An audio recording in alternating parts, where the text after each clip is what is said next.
There is no international community anymore. There is no international community.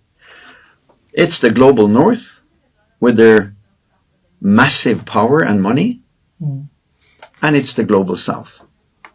This overriding unity of an international, well-wanting, well-wishing, nice international community, forget it. They spoiled it. We could have reached it. We have carefully been stepping forward since 9/11, since whenever, to try to unify the North and the South, to try to find reconciliation, to try to find respect, and to try to combat racism and colonial thinking. What Israel is doing now, together with the United States, is a massive setback for that reconciliation process. I want to live in a world where your faith and my faith are equal.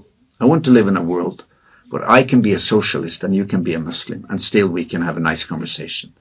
I want to live in a world where humans are protected and not seen as consumables for the colonialists. I want to live in a world where my grandchildren, I have 4, can feel safe about travel wherever they want and feel that respect, humanity, international law is prevailing.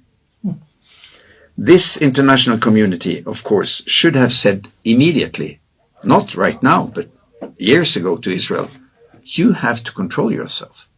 You cannot continue with this massive expansion of your colonies in the West Bank. You cannot continue with apartheid in the West Bank and Gaza. You cannot continue to harass and attack school children because they are Palestinian. We stop you. We hold you accountable. We take you to the International Criminal Court. You have to obey.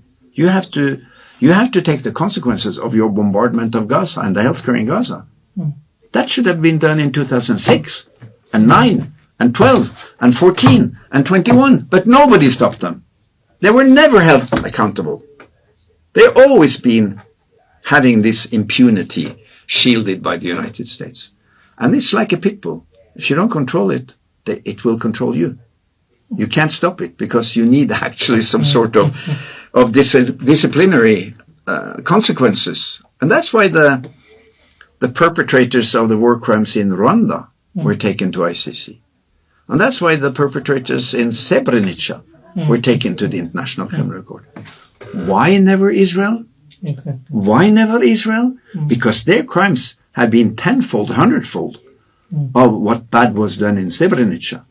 Because they enjoy this shield of protection from the United Nations, from the United States, called impunity.